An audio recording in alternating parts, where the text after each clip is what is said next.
all of the universe, all the mysteries of the universe solved. It's science. We're going to bring you the science here, baby. And then at the end of the video, we got a huge breaking news bombshell.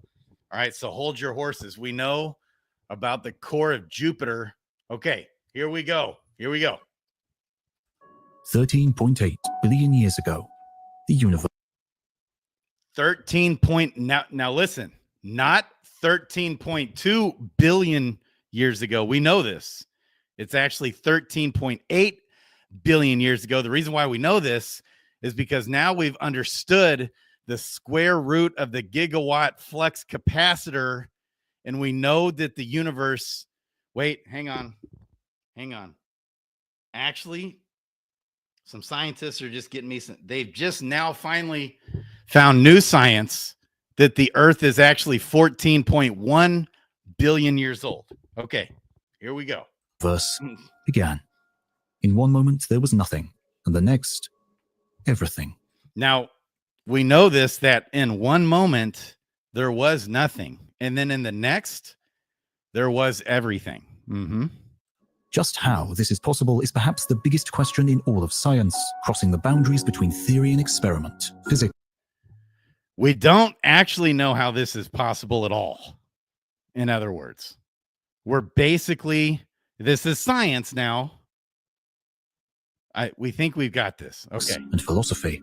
Everything we know about our universe hinges on mechanism, process, and causality. We strive to understand the reasons things are the way they are. And yet, at the most fundamental level, we do not know how or why the entire universe came to be. In other words, we have no clue what the hell's going on. Okay, here we go. But this lack of explanation is not for want of searching. That's right. Okay, now listen. Thank you to BetterHelp for sponsoring this video. Yes. Do you see the vastness of everything else? Susie, yes, very good on the CGI. Now, we don't actually have any of these photos aren't actually real, but because of the gigawatt flux capacitor, we're able to see the billions and billions of light years away, all the different galaxies out there that are billions of light years apart from each other, because we have these great big huge satellites. And man, I mean, they make them big. These satellites, big. I mean, real big. And when we realize the technology of the flux capacitor, gigawatt, neutron times pi, we're able, we did shoot lasers out there and realized, basically going the speed of light. Okay. And then we realized that it's going to take about 10 billion it's going to take about 10 billion years to get the data reflected back to us. So what we did was we added crystals to the satellite and the flux capacitor gigawatt. And now the crystals help send vibration laser radar out. And so we know exactly about 85% of the entirety of the entire universe in the billions and trillions of galaxies, of which each consists of billions of solar systems. Okay. Now track with me, guys. You got to follow the science. Here we go. And to work these things through, it's nice to have some help. BetterHelp is the world's largest therapy service. Okay. All right. Part 1. Where is the hottest place in the universe? You might expect to find it in the natural. So did you see that, guys? Let's back that up just a hair. Okay. Well, okay. So the first 10 trillion of a second, like what that means right there, is the first trillionth of the first second of the universe that was created, not 13.8 billion years ago. It's actually 14.1 billion years ago. We know all about the first trillionth of the first second. Okay, and that's part 1. That is epoch 1, boys and girls. Okay, you tracking with me here? All right. Where is the hottest place in the universe? You might expect to find it in the natural fusion reactor at the center of a star, but even as you incinerate in the plunge through its fiery depths, your journey would be in vain. Temperatures at the core reach a mere 15 million degrees Celsius. You may look to even more violent phenomena in the cosmos, like explosive supernovae. Here, during the dramatic death of a star, superheated shells of gas are ejected many light years in every... Ed, that was a great CGI, the supernova. Well done, my man. Okay. direction, leaving a gravitationally compactified neutron star at their center. Temperatures here far exceed normal stellar furnaces, reaching 100 billion degrees Celsius. But this still isn't. Okay, team, keep the CGI pictures going. Just keep it rolling. Keep it going. Okay. All right. The hottest temperature to be found. In fact, the highest temperature that has ever been recorded anywhere in our vast cosmos was 100 meters beneath the snow-covered ground near the shores of Lake Léman in Switzerland. And it didn't come about from a natural process, but rather the concerted efforts of hundreds of scientists and billions of euros worth of research and development. In CERN's Large Hadron Collider, where individual particles are routinely smashed into one another at velocities approaching the speed of light, the collision of 2 lead atoms in 2012 briefly produced a temperature of around 5.5 trillion degrees Celsius, 50 times hotter than a supernova. And that was right there in Switzerland, 5.5 trillion degrees Celsius. Now, the science has come back and is questionable. It could actually be 5.7 trillion degrees Celsius. That's even hotter than the hottest supernova in the entirety of all of the universe. Okay. But this still isn't even close to the highest possible temperature. Oh, I stand corrected. Temperature is little more than a manifestation of a particle's energy, its motion, or how fast it's vibrating. Absolute zero, marking 0 Kelvin, is the lowermost limit, where particles hypothetically would come to a complete shuddering stop, were it possible to reach. But there is also an upper limit too, an absolute hot that marks the highest temperature before the particles themselves are torn apart by their own energy. It's known as the Planck temperature, and it is around 1.4 times 10 to the 32 Kelvin. Max Planck, who gave his name to this impossibly blistering temperature, was a German theoretical physicist who found his academic stride around the beginning of the 20th century. I mean, this guy hung out with Albert Einstein. Look at this guy. I mean, that's science right there, baby. Let's go. His ideas are seen as the founding blocks of quantum physics and led to the quantization of light into discrete chunks of energy called photons, but they also led him to consider the fundamental quanta of other natural phenomena. Using such universal qualities as the speed of light and the force of gravity in combination with his eponymous Planck constant, he defined the Planck length, the smallest quantum of distance, as around 1.6 times 10 to the minus 35 meters. Okay. The Planck length. Remember this. And remember this algorithm. Okay. All about right. 100 quintillion times smaller than a proton. The time it takes for... It's 100 quintillion times smaller than the proton. And they discovered this about 100 years ago. Baby, science. They're just uncovering the fullness of the universe. Light to travel through this minuscule distance through a vacuum is the Planck time, amounting to 5.39 times 10 to the minus 44 seconds. And the Planck temperature, that practical measure of absolute heat, is the temperature at which the wavelength of thermal radiation reaches the Planck diameter. It can go no smaller. Amazing, team. Good It is job. no fair reflection on the human brain to say that these numbers are beyond our true comprehension. We are evolutionarily attuned to scales that are relevant to us. You bunch of dumbasses just can't even understand it. So just trust the science and the process and the algorithm. And don't forget the gigawatt flux capacitor is actually the key to unlocking the knowledge of everything. Okay. And so it may seem that these Planck units are too small, or in the case of temperature, too large to be of any practical use. But it is when contemplating the immeasurably tiny moment at the beginning of our immeasurably vast cosmos that these units really come into their own. Because our universe is expanding, becoming less dense, and it has been for all its history. Scientists don't know if our universe is infinite or not, but if it is, then it always has been. So rather than starting as a single point, it would have also begun infinitely large. Now, all of these, okay, good job, Susie, creating this. This isn't, by the way, this is CGI. You just have to do it. You just have to do CGI, including the Earth. We don't actually have any pictures of the Earth. It's all CGI, but it's because you have to. Okay. So now notice how all of these are actually ginormous galaxies with billions of stars in each one. Okay.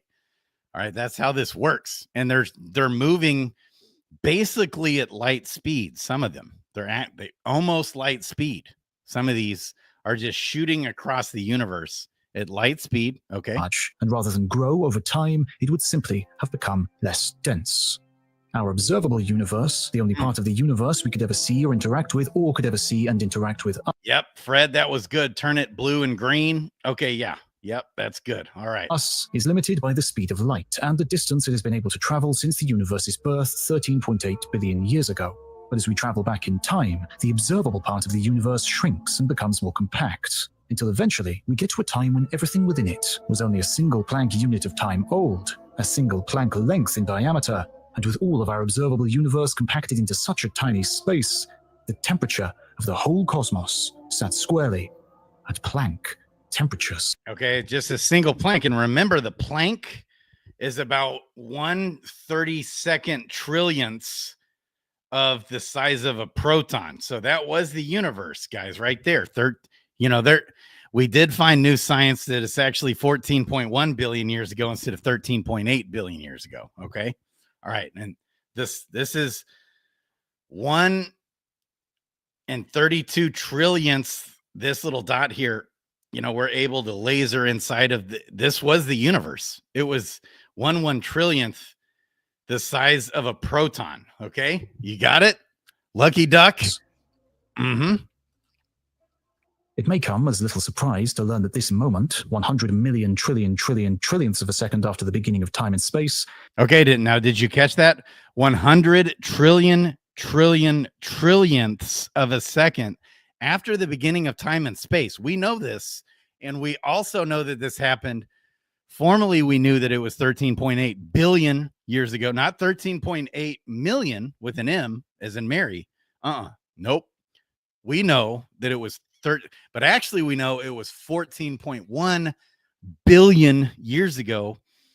And we know all about, this is a really interesting, first epoch of the universe. And we're essentially, this is what we're covering, guys. Okay. The first the first 1 trillion trillionths of the first second of the universe is the part that we're on here. This is the first epoch of the universe, 14.1 billion years ago. Okay. Is therefore known as the Planck era. It's the Planck. It is a very strange time. And this was a strange time indeed. The Planck era, again, the era that lasted 1 trillion trillionths of a second is the Planck era epoch. It's a very strange epoch, this one. I mean, we're dissecting this epoch here. Okay, here we go. In the cosmos today, everything we experience is governed by certain immutable laws of nature, which are ultimately controlled by the interaction of 4 major forces: the strong force holding atoms together, the weak force governing certain types of radioactivity, the electromagnetic force distributing energy over great distances, and gravity. As Max Planck predicted at the end of the 19th century, the strong, weak, and electromagnetic forces can be quantized, represented and thought of as tiny individual. Okay, did you hear that? It can be quantized. Okay, all right. The ability of the Planck era comes to an end as the minuscule. The Planck era has come to an end. And so the continuous and. Okay, so the era of the Planck, which is 1/32 trillionths the size of a proton, which is inside of an atom. And this era is coming to an end. Now, note that this era lasted for 1 trillion trillionth of 1 second. Okay. All right. We know this. All right. So just so you guys know, the first 6 epochs of our universe was all within the first second of the universe. All right. Yeah. Mhm. Coherent space-time that we are Hey. familiar with today is replaced by an inherently unpredictable and varying foam. But hey, Noah, listen, don't be a science denier. The science is final on this. We know this because of the gigawatt flux capacitor combined with the crystals that out of our gigantic you know, satellites shooting radar laser beam vibrations. That's how we know about the first trillionth of the first second of the universe that happened 14.1 billion years ago. Okay. All right. Don't question it. All right. Like texture that shifts and changes randomly. Quantum micro black holes and wormholes spring spontaneously into existence and then disappear without a trace, without any apparent cause and effect. In this highly energetic, super compact, and miniaturized cosmos, for the briefest of moments, Susie, yep, we need a little more purple. We need some more purple and green in the CGI. Thank you. Anything goes. But after only 100 million trillionths of a second, the widespread unpredictability of the Planck error comes to an end. Only after the first 100th trillionth of the first second of the universe, finally the Planck epoch came to an end. Here we go. Okay. As the minuscule growth and cooling of the universe heralds a new epoch. The universe won't look or behave anything like it does today for a while. We have just heralded, you guys, a whole new epoch. Wait, we got to rewind this just a touch. Okay. A new epoch has been heralded after the first trillionth of the first second. We're now going into the second trillionth of the first second. And it's a thing to behold, boys and girls. A million trillionths of a second, the widespread unpredictability of the Planck error comes to an end as the minuscule growth and cooling of the universe heralds a new epoch. The universe won't look or behave anything like it does today for a while. But from here on out, our current theories do at least stand a chance of describing just what is going on. Okay. Now, we're going to tell you, though. We know. All right, we got this. This is the unified Everything in our universe is controlled and defined by the four fundamental forces of nature. Imagine turning on your television. Gravity keeps you pinned firmly to the seat of your chair, holds the Earth's atmosphere close to the surface, and holds the Earth in orbit around our nearest star, providing a habitable environment for your continued existence. Yet despite this, gravity is relatively weak, and you can overcome it with the muscles of a single arm to lift the remote. In response to your button press, invisible infrared light, electromagnetic radiation, beams across the living room from the front of the remote. See, it's invisible infrared light from the beams that go through the neutron protons times pi, the lasers traveling, and that's how we know how big the universe is. Okay. Picture comes to life in front of you through millions of tiny pixels emitting visible light, another form of electromagnetic radiation, which travels back across the room and into your eyes. Your eyeballs themselves are marvels of evolutionary innovation, but they ultimately rely on the properties and behaviors of the atoms within, electrons and nuclei held together by the electromagnetic force. The atomic. Now, the eyeball, by the way, has 25 million nerve endings in each eyeball, which we're still trying to figure out how, a cell formed and then became a fish that then became a monkey that then became a human, let alone just the eyeball by itself forming. But we got this. It's science. All right. And this is also, by the way, you see, when he turns on the TV and he's able to see. Okay. And the laser radars, going from the remote into the TV that then projects. That's also how we know how the universe works. Unfortunately, we just have to create CGI, for everything in the universe. We're not able to just show you guys the pictures. And that includes the Earth, because we just have to. You have to understand, you know what I'm saying? Okay. Nuclei themselves are held together by the strong nuclear force. Protons and neutrons force together in the center of the atom. Not only that, these protons and neutrons are really a combination of three smaller subatomic particles called quarks. And this is how I discover the theory of relativity divided by pi times the radius of the gigawatt flux capacitor.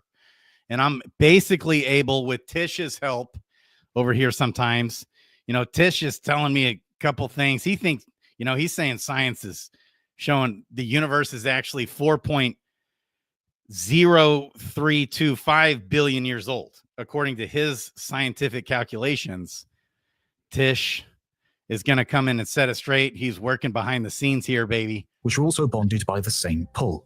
Yeah. Every atom in your body, in the television, in existence itself, relies upon this force. As your eyes focus and you engage with the pictures moving on the screen in front of you. Now that Earth, called quarks, which are also bonded by the same pull. Every atom in your body, in the television, in existence itself. Okay, now that, by the way, according to NASA, is also CGI. NASA, our tax dollars, they're doing a good job. They put out some good productions for us to watch on TV. It's kind of like Hollywood. They create the Earth. And according to NASA, it's all come out that they just have to do CGI of the Earth. We don't have like millions of pictures of the Earth, which is, it's because we have to, though. So, all right. Relies upon this force. As your eyes focus and you engage with the pictures moving on the screen in front of you, each of the nerves inside your brain fire at up to 200 times per second. All of that coordinated electrical potential relies on a proper balance of potassium in the body. Like the other elements, potassium is held together by the strong nuclear force, but there is something else at play as well, because potassium is very slightly radioactive, and around 5,000 potassium atoms radioactively decay every second, a decay driven by the weak nuclear force. And so 150 million kilometers away, the core of our sun burns with the heat of a stellar furnace, powered by the fusion of hydrogen into helium. This incredibly powerful reaction is responsible for the heat. We sent the gigawatt flux capacitor so powerful that we actually sent it inside the sun, and we're able, therefore, to get you the temperature of that keeps the Earth habitable, and on a galactic scale, the very elements. Now, see this? See all this? It's unfortunately, we had to CGI this one too for you guys here, but just know that each and every single, and this is just a tiny little picture. I mean, this is just a tiny little picture of what we can see. And each and every single one of these, what looks like stars, is actually an entire galaxy with billions of stars and billions of solar systems within each little dot that you see. So there's trillions and billions of stars and galaxies out there all over. All right. That make up the planet, the television, and you. And all of this is also reliant on the weak nuclear force. Each of these four fundamental forces, gravity, electromagnetism, and the strong and weak nuclear forces, act together to shape our experience of the universe. And so it has been for the majority of our cosmos's multi-billion-year history. But in the very first moments of time, conditions conspired to craft a very different set of rules. That's some killer. See, I mean, NASA is doing us good right here. They are putting together some awesome CGI, and they're able to get this data. The way they're able to create all this great artwork for us here is because, we sent, some satellites out there to Jupiter and, Neptune and the sun, and sent it out there, and they shoot laser frequency radar back to us, and we're able to get it in X's and O's and then translate. And then we create, all this awesome CGI for you guys. That's how this works right here, guys, boys and girls. During the Grand Unification epoch, which followed the Planck era, there were only two forces. Okay, now we're entering a new epoch. Now listen, we're still in the first 1/trillionth of 1 second on the third epoch, but it starts to pick up here a little bit. Those were two fascinating epochs of our universe's beginning. 13.8, but actually, according to Tish's calculations, it's actually 14.0638 billion years ago. We're about to cross over into the second 1/trillionth of the first second which is the third epoch of how the universe came to be. All right. I hope you guys are following me here. Okay. But how could this be the case? The key to visualizing this lies in a coin toss. Flip a coin to decide between two. Now listen, it's a coin toss. Flip a coin to decide between two equally weighted choices. All right. This is important science here. Okay. Equally weighted choices. Heads for one team, tails for the other. The decision is only reached when the coin settles after the flip, when the energy provided by the flexing of thumb and forefinger is completely spent, and the disc comes to rest. Before that point, when the coin is still imbued with energy and it is spinning through the air or across the table, it is nigh on impossible to even distinguish the two faces, the two choices available to you. There is just a single spinning orb with characteristics all of its own. And this is what we encounter when we examine the behaviors of the fundamental force. You see how we're able to get you guys some awesome, we got some real graphics of flipping coins. And then we got Susie and Fred and Tom, and Tish is overseeing them, creating the awesome CGI so we can actually see what actually happened. Thanks guys. Forces at higher energies, the energies that were present in the nascent universe. Increase the temperature dramatically, and the individual properties of the weak nuclear force and the electromagnetic force begin to weaken and blur into one another. We no longer see the distinct heads of electromagnetism and the tails of the weak force, but rather the spinning, faceless force of the two united. So the bonus content you guys are getting, Lucky Duck, at this is that we have an amazing discovery about Jupiter coming right up. All right. I want you guys to just think for a second. What is the core, meaning the inner part of Jupiter, like? This is a pop quiz. We know, because, we sent the Hubble out there. We sent it on out there to Jupiter. We know about the core of Jupiter. Now, we're still trying to discover, 95% of the Earth's oceans is still undiscovered. But science is so amazing that we know all about the core of Jupiter, millions and billions of miles out there because of the Hubble telescope that's shooting radar lasers back to our gigantic satellites here. It's amazing. It's amazing, guys. The so-called electroweak force. Increase that energy even further, and the spinning coin concept again applies to the strong force and the electroweak. With high enough temperatures, now, did you guys catch that? The spinning coin concept is how we know what the second trillionth of a second of the epoch number 3 of the beginning of the universe, 13.8, but science has now changed to 14.0367 billion years ago. Okay. These two blur into a single unified whole in a process known as grand unification. There it is. This ultimate unification of three of the major... This is a process that's known. I mean, this process of grand unification is well known to all of us amazing scientists out here. You might be at home, with an amazing imagination, creating like Marvel comic books, or, like one of my favorite guys is J.R. Tolkien. He created The Lord of the Rings. He wrote his own languages. He even had a history book. It's amazing imagination. And the difference between us and Tolkien is that this is science. Okay. Fundamental forces gives rise to what is known as the electro-strong force, though this tidy spinning coin theory of grand unification has yet to be definitively proven. Now, the electro-strong force combined with the Uniforce gigawatt neuron flux capacitor is exactly what happened in the second 1/trillionth of a second over 14 billion years ago, when the universe went from nothing to something. Okay. Experimentally, even though the energetic collisions inside particle accelerators can point us towards the joining of electromagnetism and the weak force, it would take energies some million... Oh, I forgot Lucky Duck actually contributed to our science, and he said what helped him was a little ganji, and it helped open up his third eye so he could become one with the universe and then create the CGI that tells us about the foundings of the universe. Thank you for your contribution, Lucky Duck, my man. Million times greater for the strong force to lose its identity in the same way.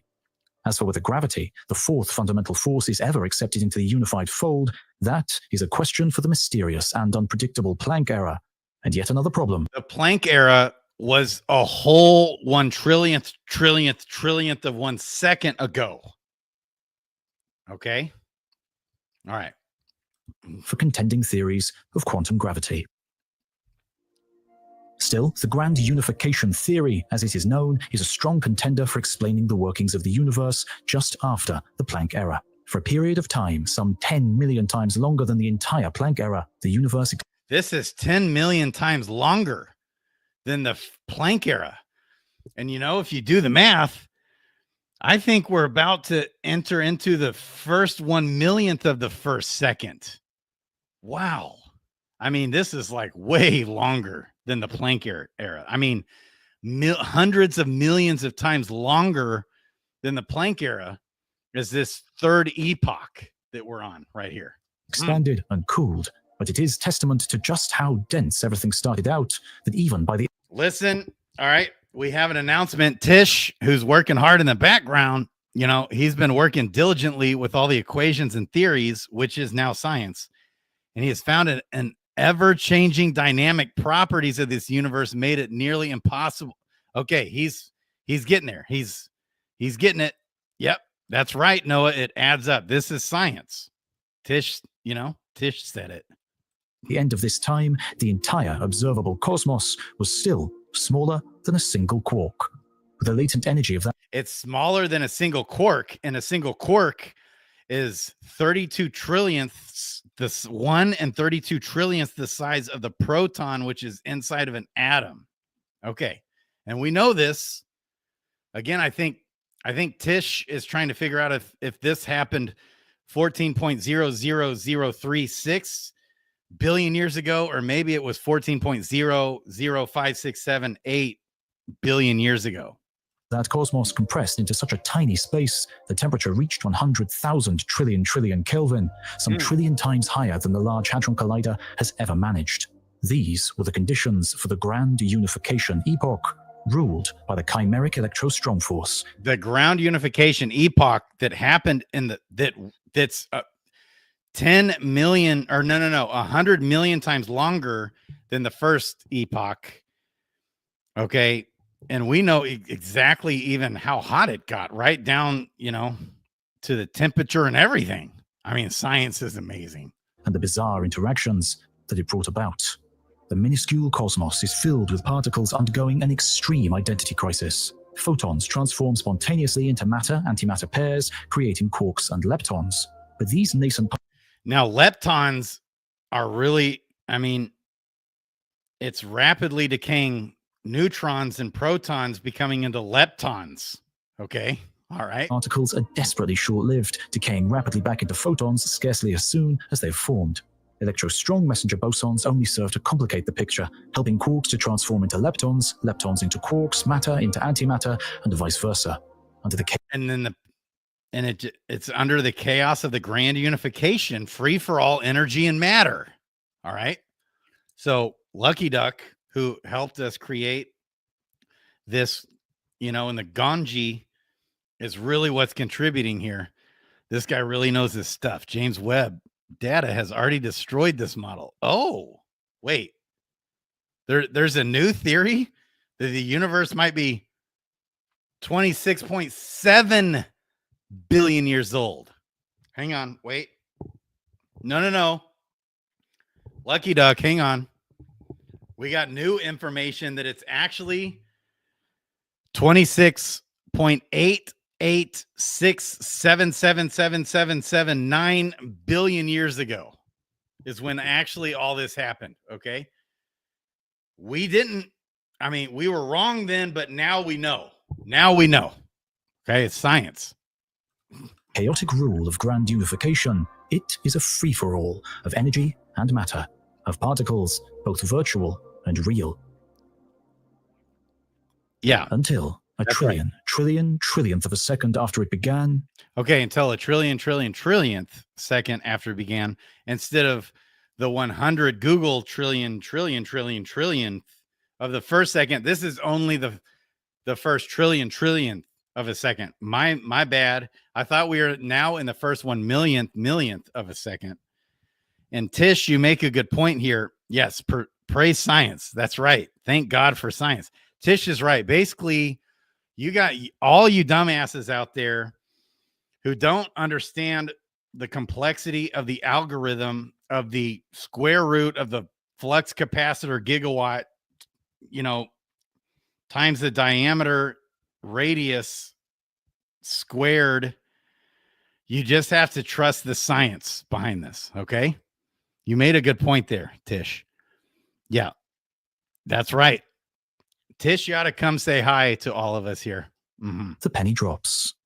Temperatures drop to a mere 1,000 trillion degrees, rendering it cool enough for the strong force to break free, for two forces to become three, and everything to change once again. Okay, now understand, this is in the first trillionth of the first second that happened based off the data that Lucky Duck found with James Webb that was slightly off by my calculations.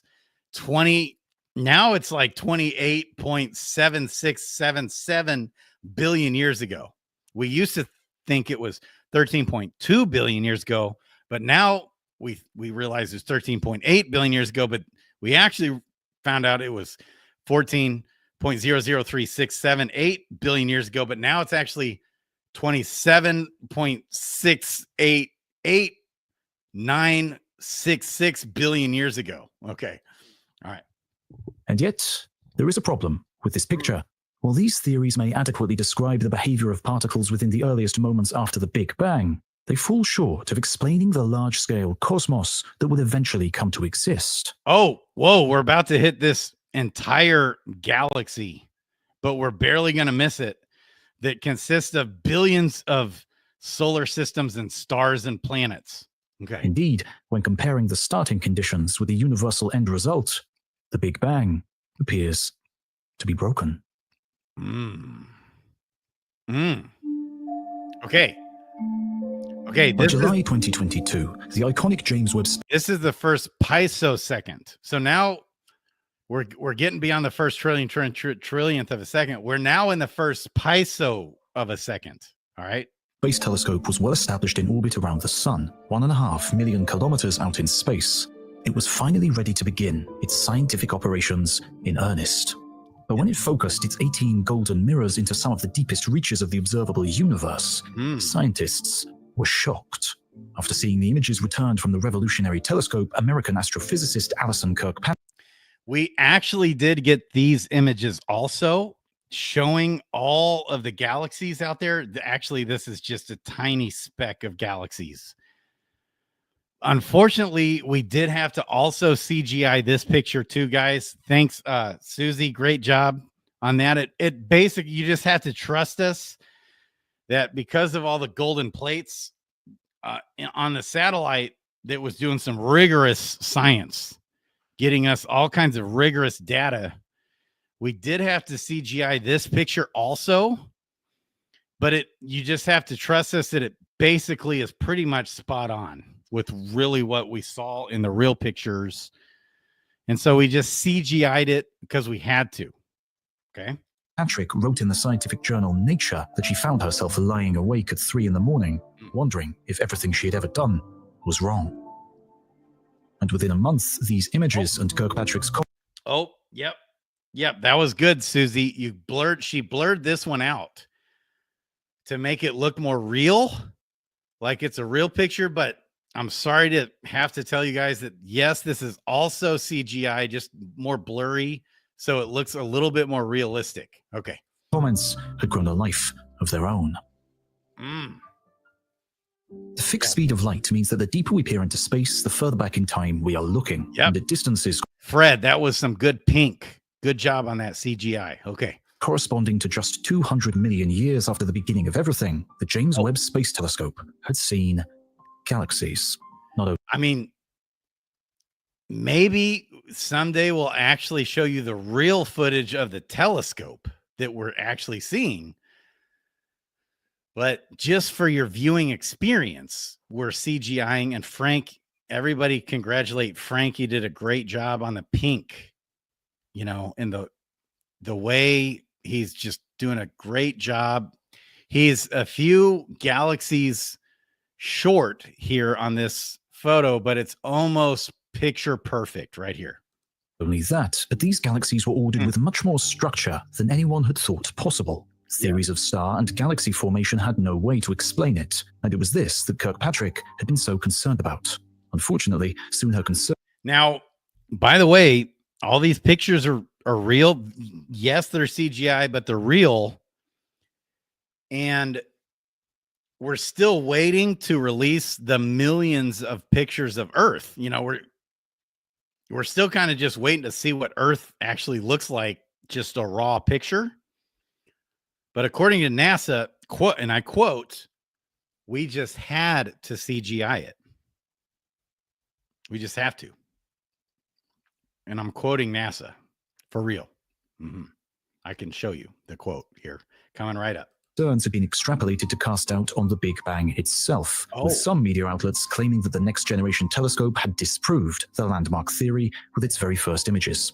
Thankfully, those concerns were misplaced. Kirkpatrick had only been concerned about existing theories on galaxy formation, not entire cosmos creation. The inexplicable structuring of early galaxies meant that there was a piece missing from our understanding, not that everything we knew was wrong. Tish. Little more than a storm in a cosmic teacup. Oh, and so the Big Bang... It's nothing more than a storm in the cosmic teacup. I mean, that is brilliant science. Tish, come say hello. This Big Bang is safe from that quarter for now, at least. Okay. Were you asking me? Yeah, tell everyone. What was the question? This Big Bang is safe from that quarter. Remember the flipping of the quarter? Yeah. Yeah. Safe There from it the is. quarter. Now, at least. Now this picture. Is this a separate Big Bang from the original? No. No. No. Just one Big Bang. This is a tiny little piece of it. And this basically is what we see with our gigawatt flex capacitor combined with crystal pictures, but we just have to CGI it. Okay. And Fred did a good job here, didn't he? Yeah. I mean, you see all those galaxies and pretty clear. I can tell it's what. I mean, we're looking at 10 quintillion stars, because in each galaxy there's billions of stars here. So which one's us? We'll let you know here. Just a second. Maybe I need to go find that. Yes, Fistful of Dollars also helped us. You know Fistful of Dollars, right, Tish? Yeah. And we're gonna get into the chimeric Electo Strong Force. It's coming. Of the Planck epoch is the key. That's right. Yeah. Thank you. Fistful of Dollars. We needed that. That was brilliant science. Yes. Is safe from that quarter, for now at least. But as a complete explanation of how our modern universe came to be, it has been under far more severe threat for much longer. When we look at the large-scale structure of the universe as it is today, there are a number of phenomena that don't quite add up. Now, what this CGI is picturing is how we shoot the radars, the vibration radar frequencies from our gigawatt flux capacitor telescope. And this is showing you a little different picture of a little piece of the universe, and kind of it's a little bit more how we see it. We're just trying to give you, all angles here. Begin with the average temperature. Even though stars burn at several million degrees Celsius and empty space shivers at just a few degrees above absolute zero, the average temperature that we observe in one direction is remarkably similar to any other.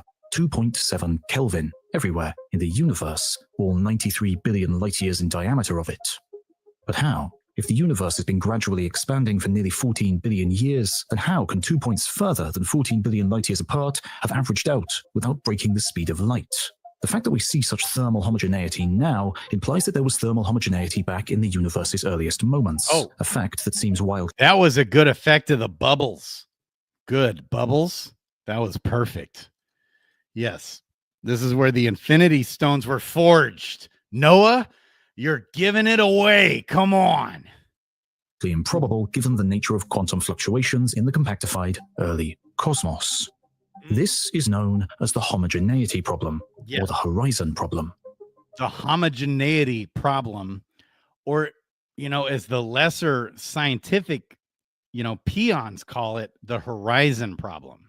Mm-hmm. But there is more. Einstein's general theory of relativity describes how massive objects create curves in spacetime, which then govern the movement and evolution of matter within that spacetime. Stars, galaxies, and black holes leave pinches and pockmarks in the local scale structure of space. That was a good added, in the frame that's actually a fisheye frame. So you see the curvature of the different sectors of the universe, within each sector contains about a trillion galaxies, of which in each galaxy is billions of stars and solar systems and planets. Time, but when we zoom out to a larger scale, these imperfections even out to leave a smoother structure, which, like the average temperature of the cosmos, seems to vary very little. The universe, on the largest scales, seems flat. If the overall density of matter in the universe is sufficiently great, space-time will be what's known as positively curved, bending back on itself like the surface of a sphere. This means that, eventually, the gravity exerted by all the matter in the universe will be enough to slow down and eventually reverse the trend of expansion, collapsing the universe back in on itself in a so-called big crunch. In contrast, if the overall density is much lower, it results in a negative curvature of space-time, bending out in an open fashion like the surface of a saddle. Yes, so we did see some fish swimming around in the universe, and we're gonna hit on that a little more. Okay, now this is just the first lesson here, boys and girls. Okay, for the sake of time, we need to come and see. This is the surprise part of the show that I want to give you guys. What science, this phenomenal, amazing, mind-blowing breakthrough discovery of Jupiter. Are you ready? Okay. All right. All right, here we go. Field, which is over 20,000 times stronger than Earth's magnetic field. Here on Earth, liquid metallic hydrogen cannot exist naturally, but it has been created during certain experiments. However, it doesn't stay in its liquid form for long, and so it has only been made in time. Now, Fishy Foods is going to be showing us the science of he's what scientists know. He's labeled as a float universer. Okay, there's more to come on that. It's mind-blowing breakthroughs of this amazing, mind-blowing science that we keep finding. And by the way, Susie also did a great job on this. She kind of blurted out a little bit. She blurred out the CGI to make it look a little more realistic. Okay. But unfortunately, it's still CGI. But we wanted to show you guys a little closer picture to what we are actually seeing through the flux capacitor gigawatt crystal satellite. Okay. Tiny quantities for very short periods of time. Scientists are still working to understand the complex processes that occur within this mysterious layer and the impact. Fishy Foods. See, this is Jupiter. Do you guys see all the electricity? Hey, in Jupiter, did you guys know there's fishy things that swim around in Jupiter? Wow. Now, I know you're going to say yes, this is also CGI, but listen, we sent the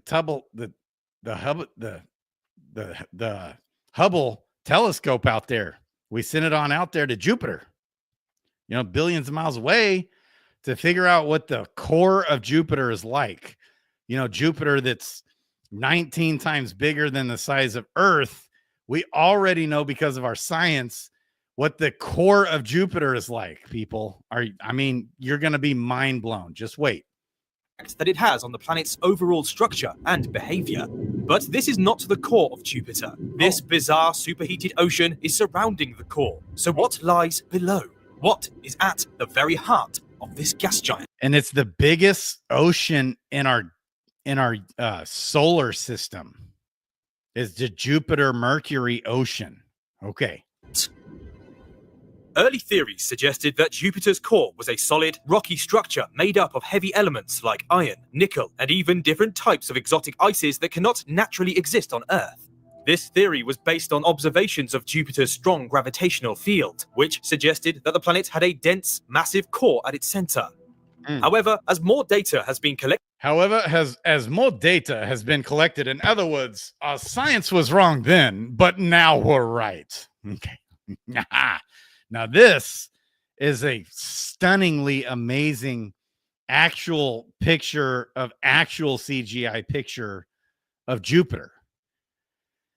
Unfortunately, we still just can't show you the actual telescope, what we actually see, but this is basically a perfect replica in CGI of what we see through our flux capacitor gigawatt telescopes.